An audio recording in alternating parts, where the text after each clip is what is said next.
Ah, yes. Tulum, Mexico. This is where I am doing the podcast from today.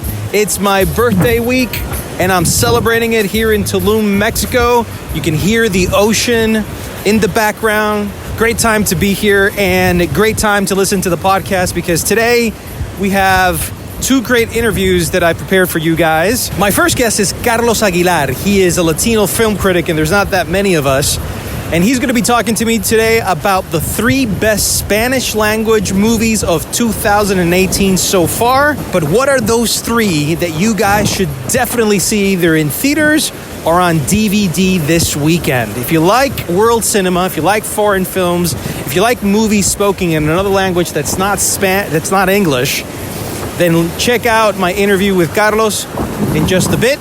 Then we're going to be exploring the state of black theater in America with Ekundayo Bandele. He is the executive director of the Hattiloo Theatre in Memphis.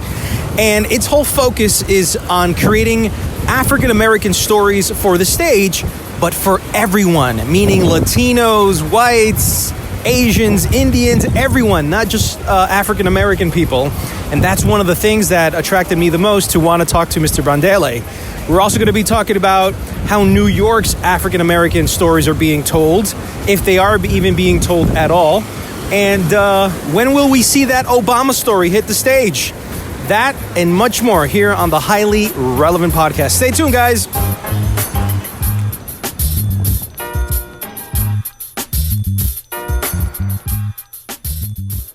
I'm joined now by a film critic who I've been following for some time on Twitter. He's one of the few Latino film critics in America, and someone who has a lot of influence and who has written some really incredible articles and reviews. He writes for Remezcla, Movie Maker magazine, and The Wrap. His name is Carlos Aguilar, and I am very grateful to have him on the show. How are you, Carlos? I'm great. Thank you for having me. Excited to chat with you about some great movies. So before we begin and talk a little bit about the 3 best Spanish language movies of 2018 so far, I wanted to talk to you about film criticism and Latinos. You are one of the very few of them that exist in America that work for some major websites and brands. Why do you think that Latino film critics are so scarce in American journalism? I mean, I don't think that we're scarce. I think there's a lot of us. It's just hard to get any sort of prominence or make it, to a level where you're recognized so people know about you, because the opportunities, I mean, in general, opportunities to write about film, to be a film critic or a film journalist, they're scarce. And then when you're a person of color or a Latino, it becomes even more difficult to enter those spaces, because we, traditionally we are told or taught that we don't belong there, or that those are like white spaces or whatnot. So I think that it's a lot of problems. It's a lot of the fact that there's no opportunities often go to the usual suspects rather than Latinos or people of color, and then making your voice heard in a space that's already so crowded, it's very complicated, I feel. True. How did you get into film criticism? I feel like there are some people out there that do begin, or aim to become film critics right from the get-go, like that's what they go to school for or whatnot. For me, it was a little different. I wanted to, I started a little bit of film production and wanted to get on that side of things, and I started writing for a personal blog and a few blogs here and there, and at some point, maybe about a year after I started just writing for a personal blog, a lady called Sydney Levine, who used to write for IndieWire, saw a blog I wrote about Mexican cinema, actually, and she liked it and invited me to write for her. And that kind of developed from there, just pitching to outlets and kind of getting more clips and building up a reputation. And it really happened out of me just writing about film for my own sake, and eventually someone noticing. That's interesting, because that's how NBCnews.com called me. I was tweeting about the Oscar nominations on a particular day. I think it was about maybe 3-4 years ago. And the editor-in-chief at that time was looking at the tweets and saw my tweets and said, "Hey, could you write an Oscar article for us regarding Hispanics?" And it seems to be like if you just write what you want to write, whatever feels natural to you, and you want to share it, and you post it via a blog or on social media, it could give way for someone else to notice it. I mean, that's not, that's not someone making that stuff up. This is actually you and me. It happened to us. Oh yeah, I was writing for like I had looked for like outlets, like small outlets that I could, of course, you begin writing for free and kind of putting my work out there in a personal blog on small sites. And then, someone just looking for, I guess this lady was looking for, articles on Mexican cinema, and she came across mine and decided to send me an email and, communicate. And that's what started. I mean, yeah, it could happen that way, but you do have to have something to back it up with. You have to be ready to, to get out there and write and yeah, it's a hustle, but it could happen. Yeah, definitely. All right, so let's get into it. Let's talk about the 3 best Spanish language movies of 2018 so far. So one of the ones that I love this year that opened back in May is ZAMA from Argentina, directed by Lucrecia Martel. Don Diego de ZAMA, el que hizo justicia sin emplear la espada. Un hombre de derecho. Un juez. Un hombre sin miedo. It's a period piece set during the Spanish colonial times in South America. And it's a strange movie, but one that, packs a lot of commentary and questions about colonialism and the way that, it ravaged Latin America, the way that the cultural clash that happened between the Spaniards and the indigenous people of the Americas. Lucrecia Martel is a very interesting director. She's only directed 4 films, but all of her films are considered masterpieces. Wow. So she's very specific about the films that she makes and takes, I think it was almost 10 years between this film and her previous film.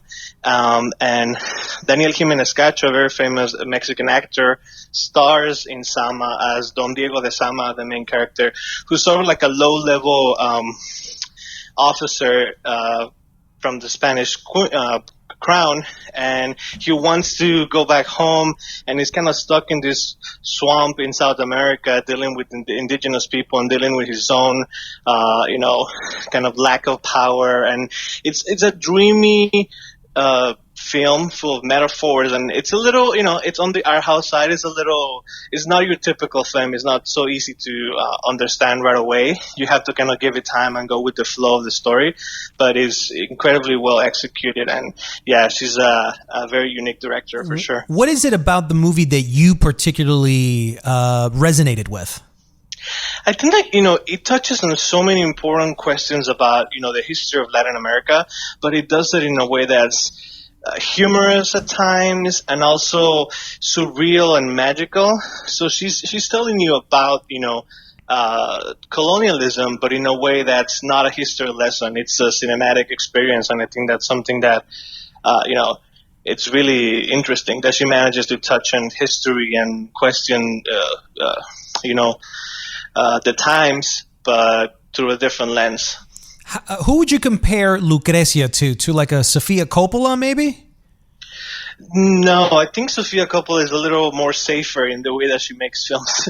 Lucrecia Martel is very daring. She's even in her, if you read any of her interviews, she's kind of very dismissive of film at times. She says that she doesn't want to make that many films because she doesn't have so much to say. I don't know who I will compare her to. She's very unique. That's great. All right, so what's the second movie after ZAMA that you really enjoyed? This one's one from Mexico, and it's called Todo lo Demás, Everything Else, directed by Natalia Almada. ¿Qué no se fijó bien, señor?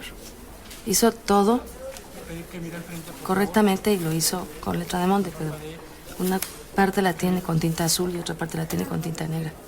Todo tiene que ser con tinta azul. Letra de molde y tinta azul. Es que no tengo pluma. Conseguí una. No sabía que iba a ser Se me acabó la pluma azul. And this one is a film that opened, I think also in May. It opened in New York and it's done a few other cities. It's a film starring Adriana Barraza, the Mexican actress. Of course. Yeah. she was nominated for an Oscar for Babel. And, believe it or not, this film, Everything Else, is her first lead role in a movie ever. She's been working, I can't believe that. Yeah, she's been working in telenovelas and movies for several decades. She was nominated for an Oscar, and this is the first time someone's ever offered her a lead role in a movie. And it's a quiet film. She plays a government worker in Mexico City, and she has sort of a boring life, and it's vengeful against people. She works at probably like a DMV. You could compare it to a DMV. Mm-hmm. So she gets sort of like joy out of making people's lives difficult because her life is so monotonous and boring. And the journey that the character takes is that over the course of the film, we see her kind of open up to new experiences, and she joins a swimming class and starts kind of like getting out there and opening up a little more. And it's a quiet performance, but one that's very affecting. I think the movie, the performance makes the movie in this case. She's so great in the role. And it's a female director, Natalia Almada, and it's her first movie, her first fiction movie. She's directed a lot of documentaries, but it's the first time she's done a fiction film. So what was it about this particular film that you like so much?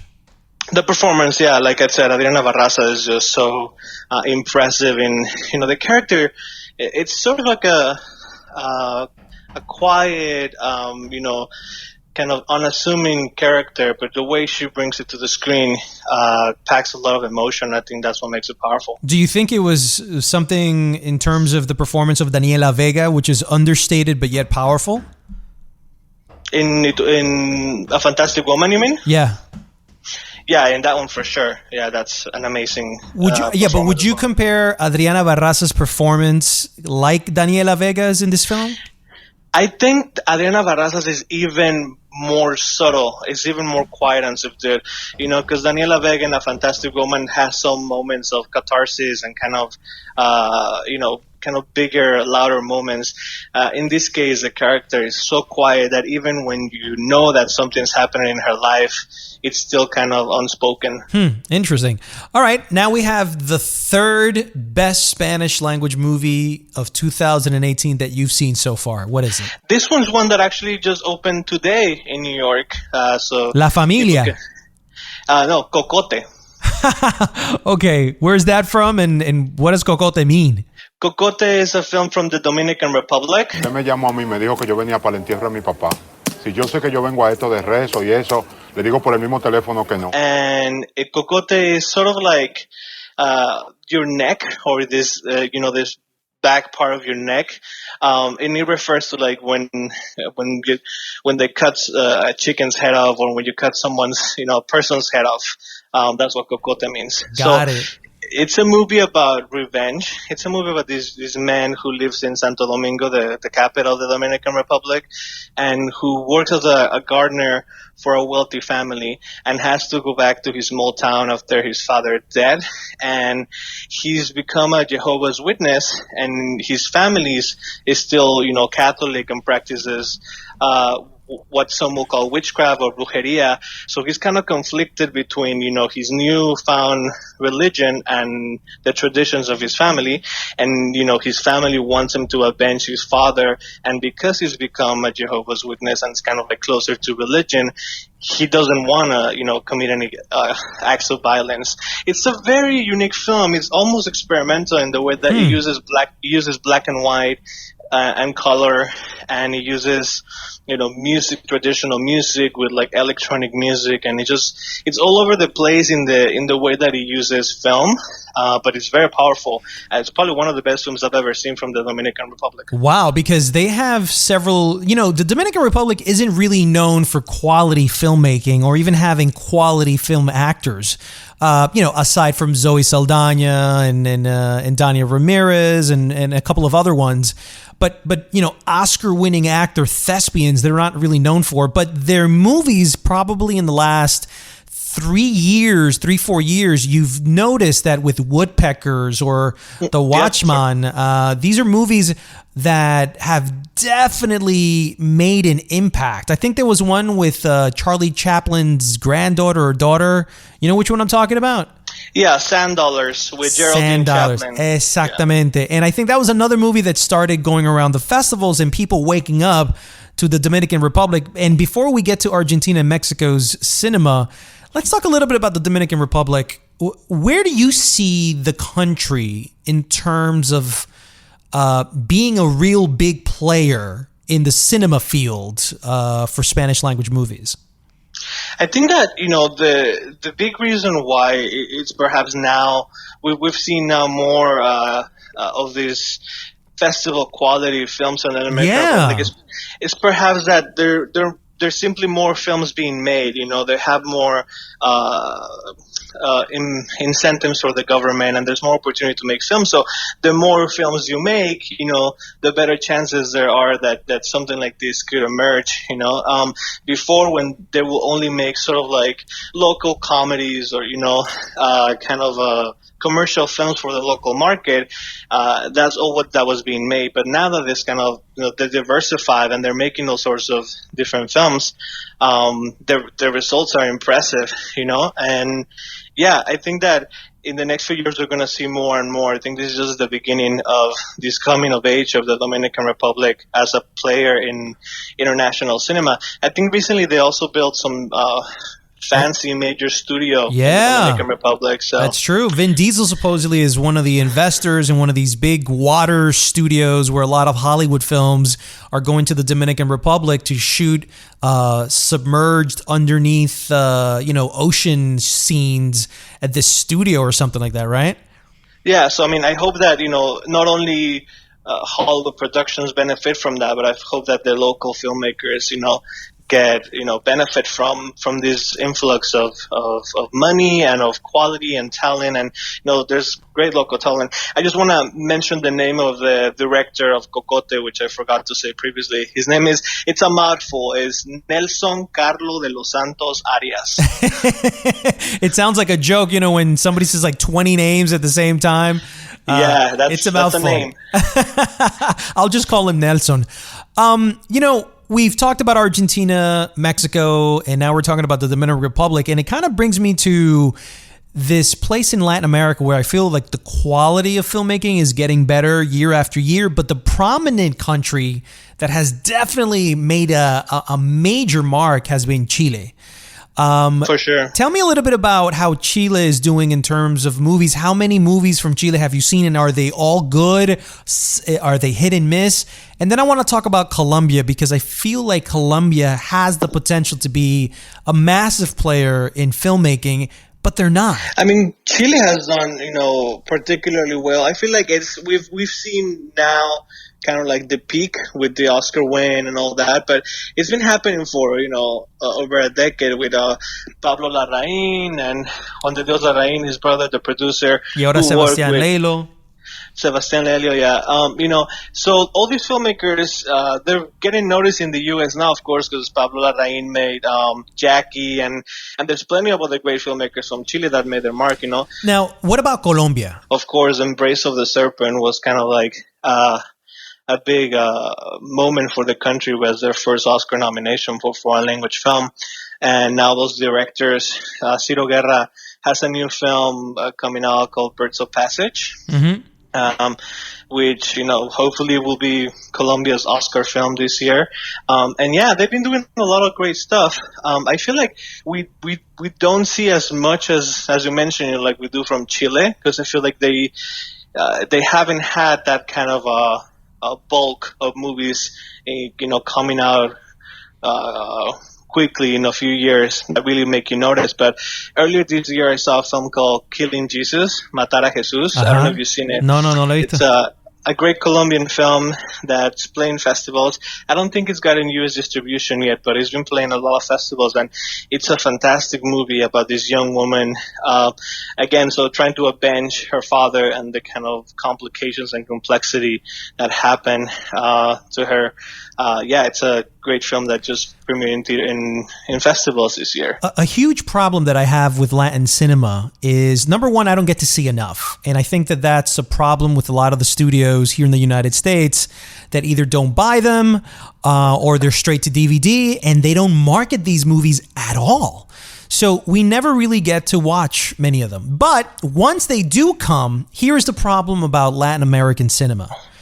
Because it doesn't have that Hollywood flavor and it has more of an auteur, vanguardista sort of vibe to it, that's not meant for the masses. Because even when they play in their own country, great example in the Dominican Republic, el género número uno of movie making in the Dominican Republic is comedy. For sure. So whenever you give somebody like a $100, the movie doesn't make that much money at the box office, making it a quote-unquote failure. Yet, the prestige it has to be nominated or submitted as the premier film for the Dominican Republic towards the Oscars, that's a big deal. That makes more news than a hit at the box office that will dissipate as soon as the next movie comes out, the next comedy comes out. Why is it important for people to watch Latin and world cinema? I mean, I think that the problem you mentioned, as it's a lot of things, I feel like, every movie could be for mass consumption, but we have been, especially in Latin America and the developing world. I grew up in Mexico, so I know that we watch growing up. You only watch American movies, and the market is saturated by only Hollywood productions. So we're kind of trained to not conditioned, right? Yeah, we're conditioned to not even want to see movies from our own country. We kind of like we call it Mexico malinchista, like we kind of dismiss our own product. And that's not to say that just because a movie is from Mexico, Mexicans should support it if it's not good. If it's not a good movie, it's not a good movie. But I do feel like the system as a whole, in Latin America plays against local productions. At the movie theaters, a Mexican movie in Mexico only lasts a week, and that's it. If it doesn't make enough money, it's out of theaters. People don't get to see it. That's that, because there's the new Avengers or the new movie, and I feel like that's definitely a problem that we're conditioned. We're not taught, or there's no education in terms of cinema for us to appreciate other forms of cinema, not just commercial cinema. But in the U.S., I feel the problem here is that also education, in the sense that since all the movies, are in English and the main releases, people are afraid of subtitles. They don't want to read. If they don't speak Spanish or they don't speak the language, they don't want to read subtitles, and that's a major problem. So these films kind of become niche, and only people that really follow those international world cinema get to find out about them. You know what? It's so amazing that you just said that, because there's a movie that embodies what you just explained, which is a movie called El Séptimo Día. That recently came out. Director Jim McKay, I had him on the podcast. We had a conversation, and what I essentially told him is that this was a glimpse, a window into people that we interact with every day, but that we treat invisible, which are the delivery boys, the messenger guys that are Mexican, indigenous, because these aren't the Mexican the Mexican actors from like telenovelas that look like they're German or Irish, These are indigenous looking Mexicans that people maybe who are not of Hispanic descent, or even the ones who are of Hispanic descent, have a fear of, or it's a classist thing where you're inferior than I am, and then my race, and I'm white and you're not. And what we notice from that film is that they're regular people. They're regular people with regular problems, and it had such a nice comedic feel-good tone that for me in particular, it really changed the way I look at them. Like, I always treated them nicely, but now I have a better sense of what their lifestyle is. It's not criminal. It's these guys playing soccer, cracking jokes, trying to survive, talking to their families in Mexico via FaceTime.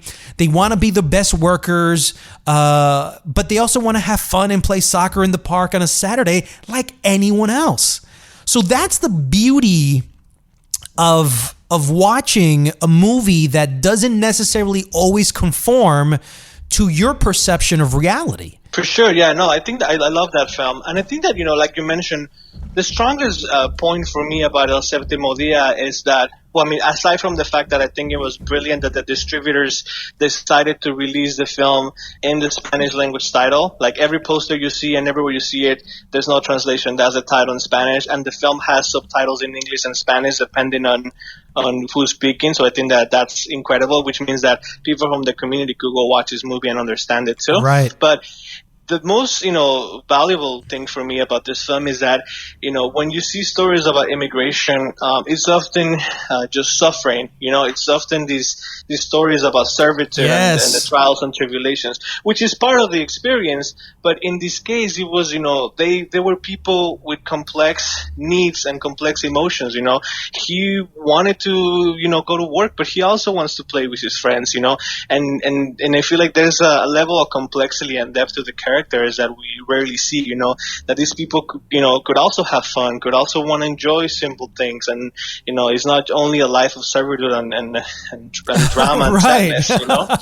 Absolutely. Why do you think that this movie is one of the best of the year, and does it have the potential and the hopes of going to the Oscars and being nominated for Best Picture? As much as I like the movie and as much as I think that it is important and a must-watch, particularly in these times, when it comes to the Oscars, it's a little complicated because, as we know, it requires a lot of money to throw a campaign.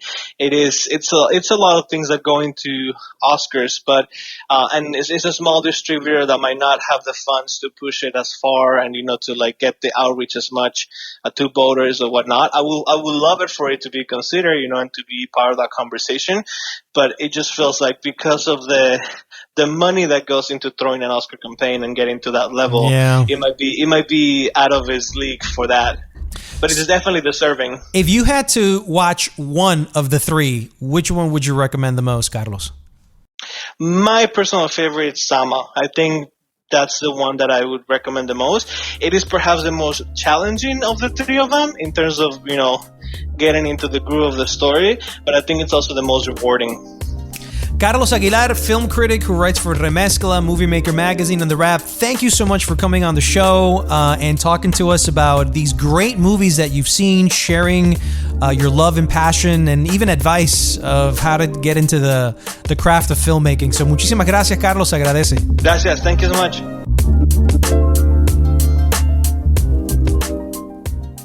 So as you know, I'm here in Tulum, Mexico, and guess what?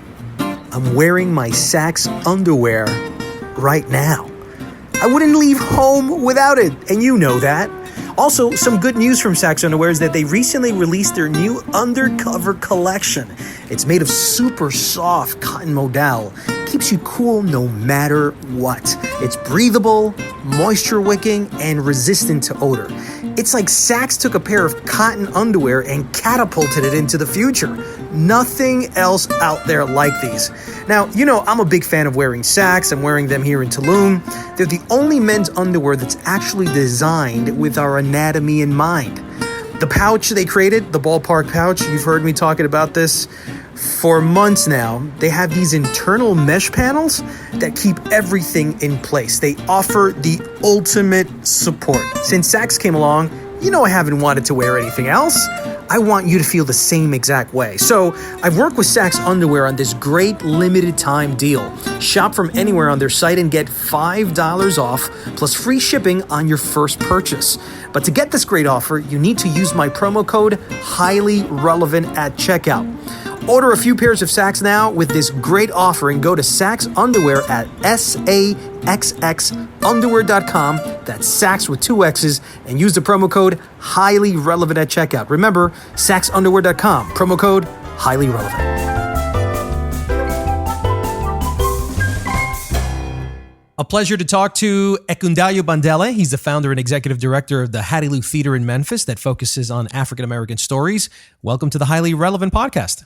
Thank you so much, Jack. I really appreciate you giving me this opportunity to discuss Black theater and Hattiloo. Really appreciate it. So tell me a little bit about how you started the Hattiloo Theatre in Memphis. Why was this such an important endeavor for you? So in 1995, there were no significant Black arts organizations in Memphis. And this was a city that's 65% African American. And so whenever you would ask someone, what has the African American community contributed to the artistic landscape of our city, they would typically point you to the National Civil Rights Museum. And I told them, no, that's a human endeavor. Martin Luther King Jr. was for everyone. I said, there's nothing here where the African American community can point to and show that this is how we're participating. So that was the impetus. And I had a background in theater, and my founding board chair, Michael Dekatani, he was very involved in the cultural growth of our city. So he and I became fast friends. And from that, we founded Hattiloo Theatre in 2006. And how difficult was it to create the theater? Did you have to look for money, collaboration from other art organizations? How were you be able to realize that? Well, it was really an uphill battle, understanding that there had been a Black repertory theater in Memphis prior to Hattiloo, around 10 or 15 years before us. And they actually made the front page of the paper, they closed.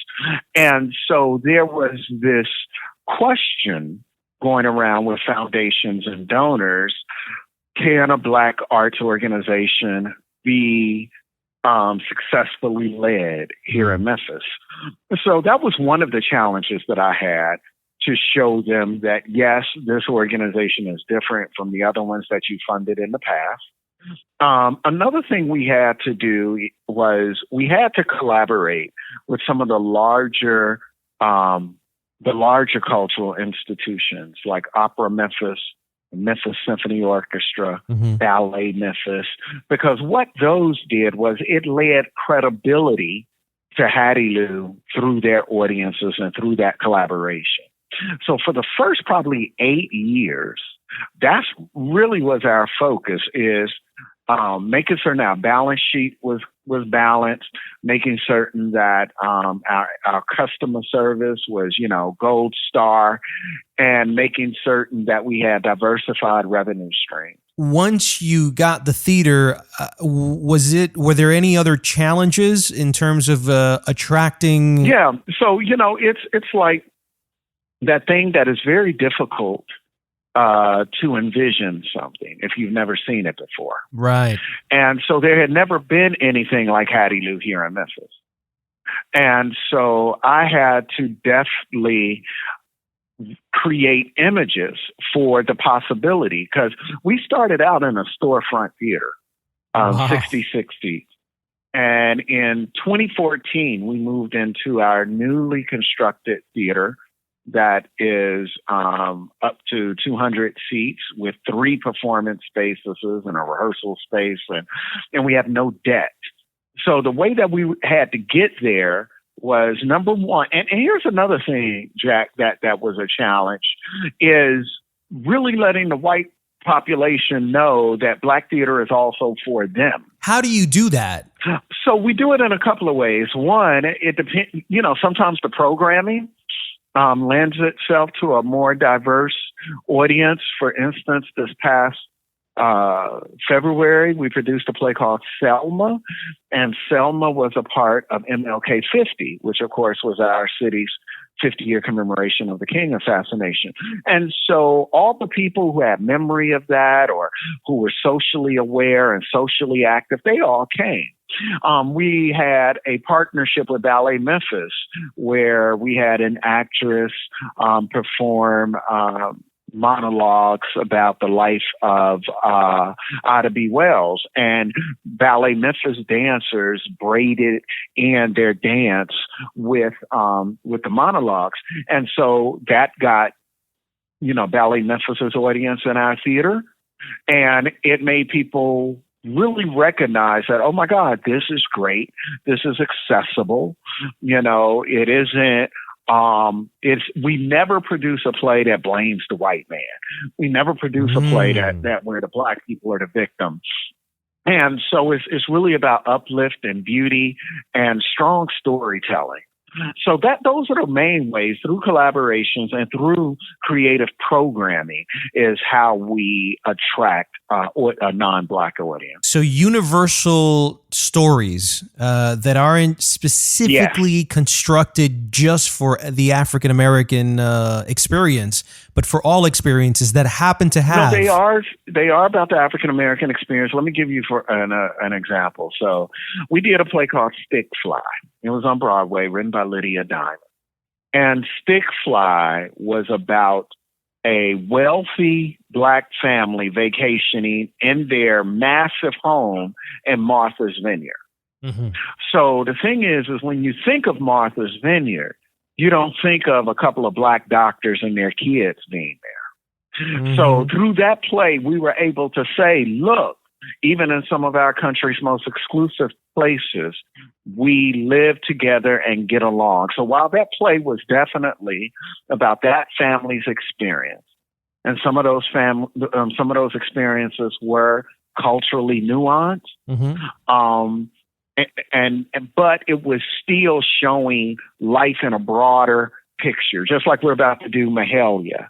Right. And Mahalia is a gospel singer. I want to see it already. You know, oh man, it's a powerful piece.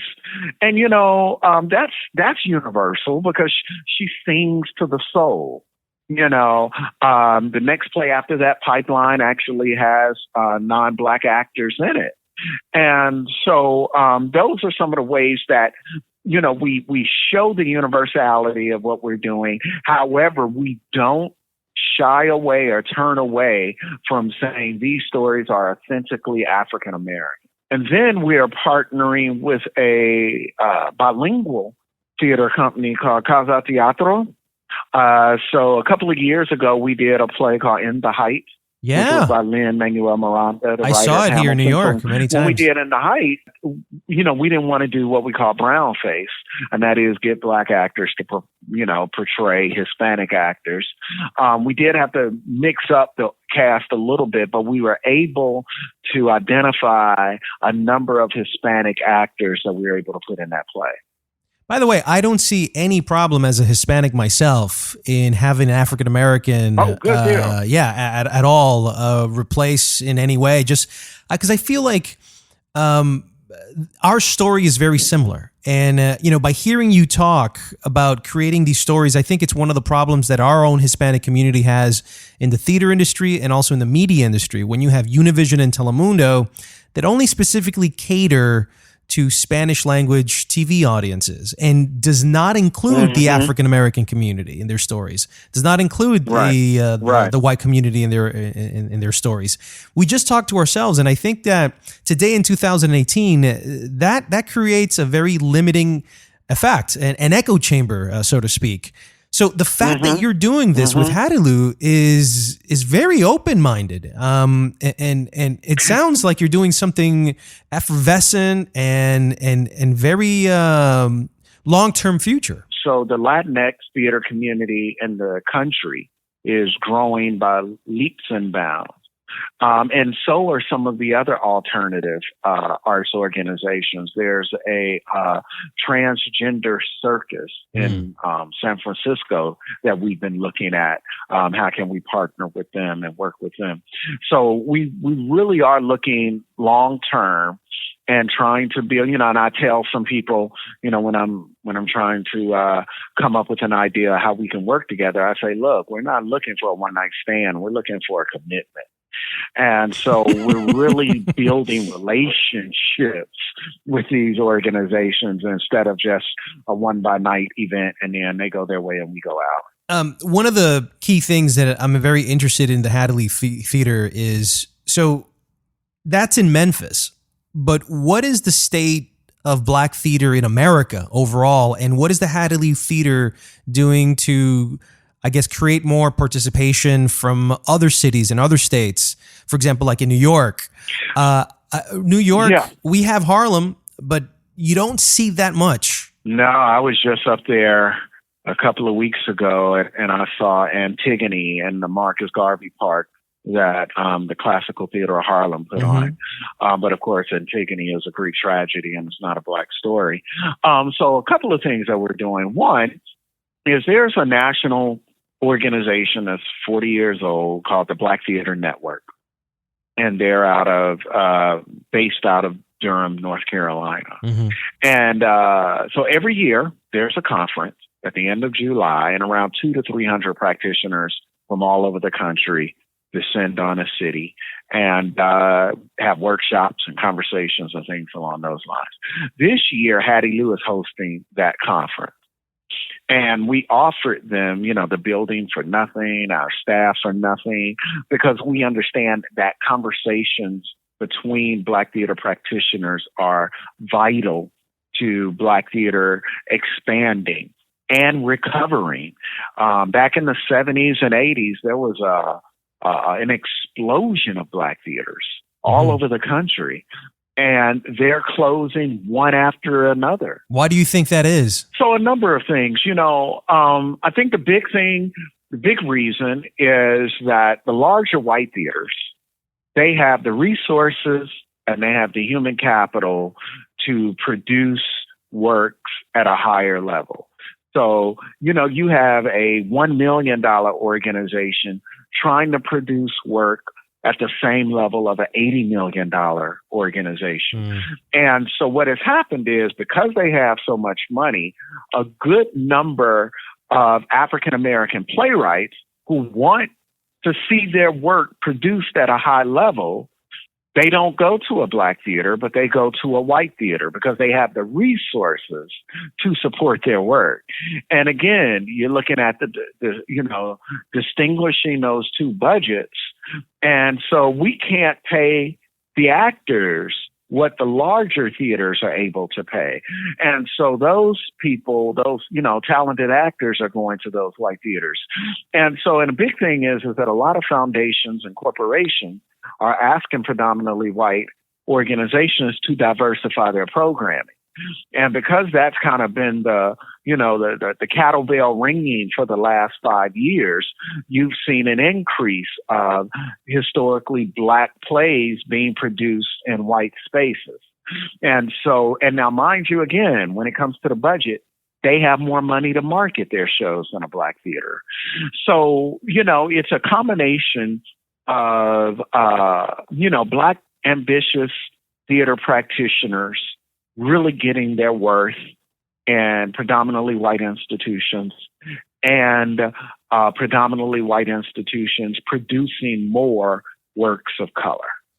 So that's one of the reasons that I think the country as a whole is struggling, theater-wise. And another thing we're looking to do is we're looking here at Hattiloo to launch a consulting firm for nickels on the dollar, mainly because some of the tactics that we've used here at Hattiloo to be successful in Memphis can be translated to another environment, to another city.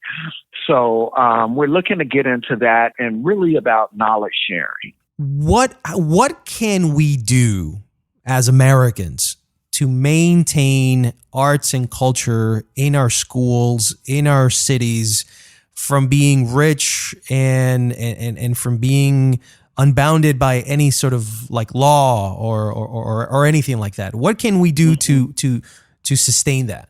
When you buy a ticket to a ballet company, when you buy a ticket to a theater, opera, whatever, to any arts organization, you are aligning yourself with that mission. So their mission like our mission is to develop a Black theater that is accessible to, relevant to, and reflective of a multicultural community. So when you buy a ticket, you're coming to see The Wiz, but you're supporting that mission. And so if you have a groundswell of people just going out to that nightclub to hear that jazz band, going out to that poetry reading, that then shows a demand, that there is a demand for culture. And I think then with that grassroots effort, that can expand into local elections, So, like right now, we're in 38104. That's our zip code. This is a very progressive part of Memphis. And so, therefore, the city council member or the Shelby County commissioner who's running for this district, they have to look at the core businesses that make this district successful. And those are arts organizations. So when they see a theater selling out every show for a month, when they see Ballet Memphis turning people away because they can't extend it and there's so many people, then they're like, oh my goodness, these organizations are important. And so then once the city council and Shelby County Commission take it up, then you're looking at the Board of Education. And so it's a local driver. I mean, we can continue to march and hue and haw and send letters to the Trump administration complaining about the decrease in NEA funding. But I think there's so much we can do within our respective communities to show that to raise our voices, change those audience participation numbers nationally.